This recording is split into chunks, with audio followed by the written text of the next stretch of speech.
तो smart school ये मेरा स्कूल है। Assalamu alaikum students. I hope you are fine. Here we are going to study chapter number 11, homeostasis. Lecture number 1. Homeostasis क्या है? अच्छा, इस चैप्टर में आप लोग रीड करोगे कि होम्योस्टेसिस क्या है और होम्योस्टेसिस प्लांट्स में कैसे है और एनिमल्स में कैसे है, ठीक है, और कौन कौन से ऑर्गन होम्योस्टेसिस के लिए प्रेजेंट होते हैं। सबसे पहले हम देखते हैं कि होम्योस्टेसिस क्या है। Actually homeostasis is the combination of two Greek words. ये दो ग्रीक वर्ड्स का कॉम्बिनेशन है, ठीक है। होम्यो का मतलब है होम और स्टेसिस का मतलब है टू स्टेबल, मतलब होम को स्टेबल करना, मेंटेन रखना। जैसे आपके घर में कोई चीज़ पड़ी है, फालतू कोई चीज़ है, आप क्या करते हो, उसको निकाल के बाहर फेंक देते हो क्योंकि आप अपने घर को स्टेबल रखना चाहते हो, ठीक है। अगर आपके घर में पेंट ख़राब हो गया है तो आप क्या करते हो, पेंट करवाते हो। आप अपने घर को मेंटेन रखना चाहते हैं ताकि वो अच्छा लगे, स्टेबल हो, ठीक है। इसी तरह बायोलॉजी में भी एक ऐसी कंडीशन है जिसमें सेल अपनी एक इंटरनल वेस्ट को अपने सेल से बाहर निकालता है और उसको मेंटेन करने की कोशिश करता है। उस प्रोसेस को हम होम्योस्टेसिस कहते हैं। जैसा कि ये इधर एक सेल मैंने बनाया है, ठीक है, ये इसके इंटरनल इन्वायरमेंट है। ये क्या है, इसका इंटरनल इन्वायरमेंट, बाउंड्री के अंदर इंटरनल और बाउंड्री से बाहर एक्सटर्नल इन्वायरमेंट है।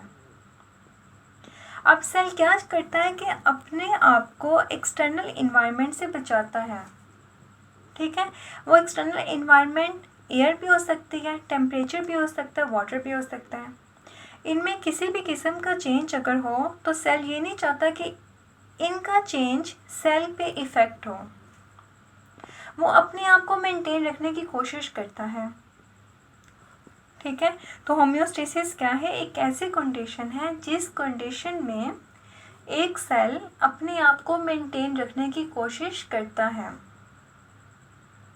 अगर हम इसकी डेफिनेशन देखें तो डेफिनेशन क्या है, maintain internal condition of body at equilibrium, मतलब बॉडी की जो इंटरनल कंडीशन है उसको इक्विलिब्रियम पे लेके आना है, मतवाजन पे लेके आना, बैलेंस पे लेके आना है, despite change in external environment.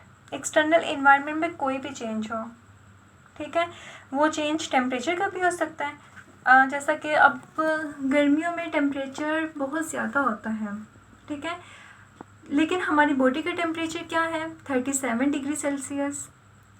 इसका बाहर के टेम्परेचर पे कोई इफ़ेक्ट नहीं होता। बाहर का टेम्परेचर अगर कम हो तब भी हमारी बॉडी के टेम्परेचर पे कोई भी इफ़ेक्ट नहीं होता, ठीक है।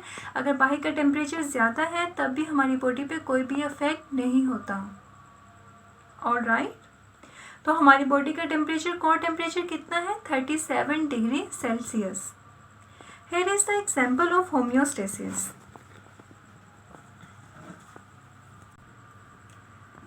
Temperature of human body is equal 37 degree Celsius.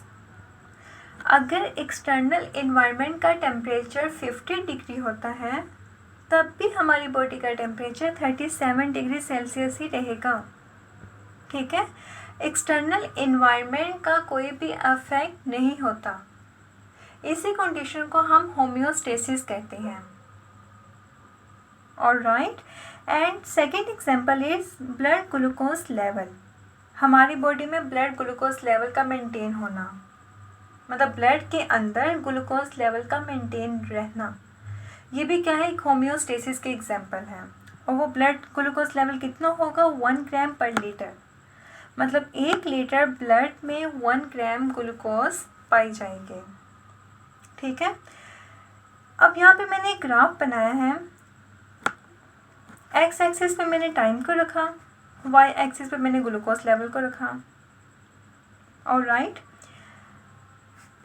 सुबह में क्या होता है कि हम खाना नहीं खाते, ठीक है, हमारा ग्लूकोज लेवल लो होता है, राइट। जब हम खाना खा लेते हैं हमारा ग्लूकोज लेवल हाई हो जाता है, देन फिर वो लो हो जाता है, फिर हम कुछ खाएंगे वो हाई हो जाएगा, देन हम कुछ नहीं खाएंगे तो वो लो हो जाएगा। ये अप्स एंड डाउन क्या शो करते हैं कि ये मेंटेन है, मेंटेन कंडीशन में है। यहाँ पे ये एक लाइन ड्रॉ की गई है ऊपर और नीचे, ये क्या है, इसके मेंटेन कंडीशन है। मतलब इस कंडीशन में अगर वो रहेगा तो वो मेंटेन है, लेकिन अगर इस कंडीशन से वो बाहर चला जाएगा देन क्या होगा, शुगर हो जाएगी। अगर इस कंडीशन से वो नीचे आ जाएगा देन फिर भी डिजीज़ कॉज होगी। तो ये कंडीशन क्या है, ये वाली बाउंड्री जो है ये एक ऐसी कंडीशन है जहाँ पे ग्लूकोज लेवल मेंटेन रहता है। ऑलराइट। अच्छा, होम्योस्टेसिस की क्यों ज़रूरत पड़ती है, इसकी इम्पोर्टेंस क्या है? It is important for functioning of enzyme, क्योंकि इंजाइम जो है वो एक टेम्परेचर पे अपना वर्क करता है।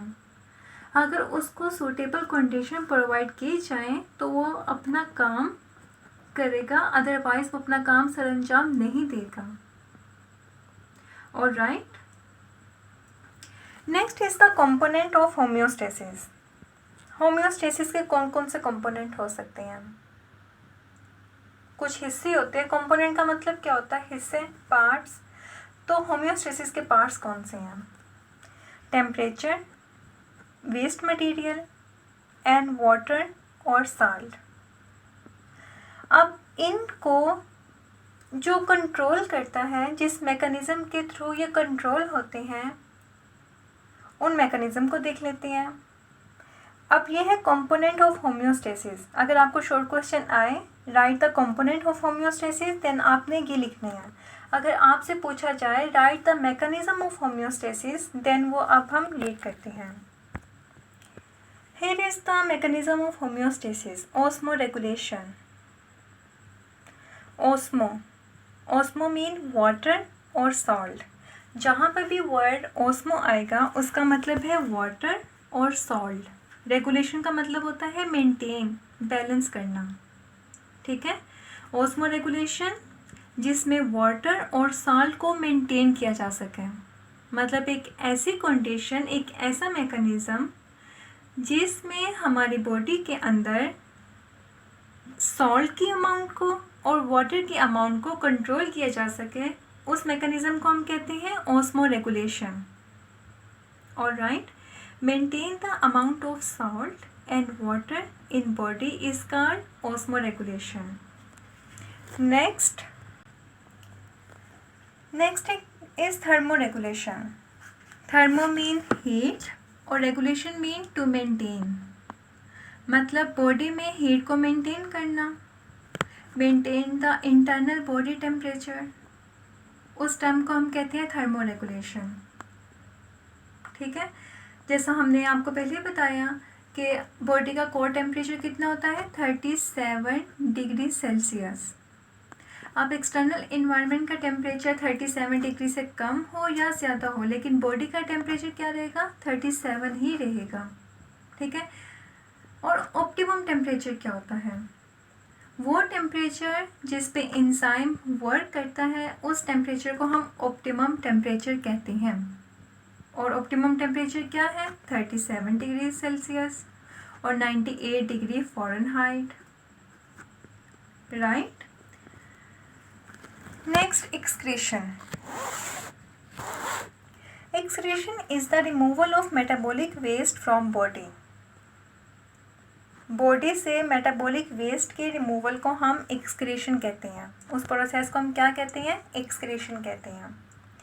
मेटाबॉलिक वेस्ट क्या होते हैं, जब हम खाना खाते हैं, ठीक है, अब उस खाने की डाइजेशन हो गई है, कुछ खाने की डाइजेशन के रिजल्ट में हमें एनर्जी मिलती है, वो एनर्जी हम स्टोर कर लेते हैं, कुछ यूज़ कर लेते हैं। कुछ हमारा खाना जो है वो डाइजेस्ट नहीं होता।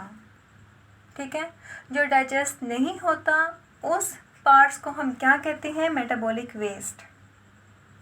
अब मेटाबॉलिक वेस्ट को बॉडी से रिमूव करने के अमल को क्या कहते हैं, एक्सक्रीशन।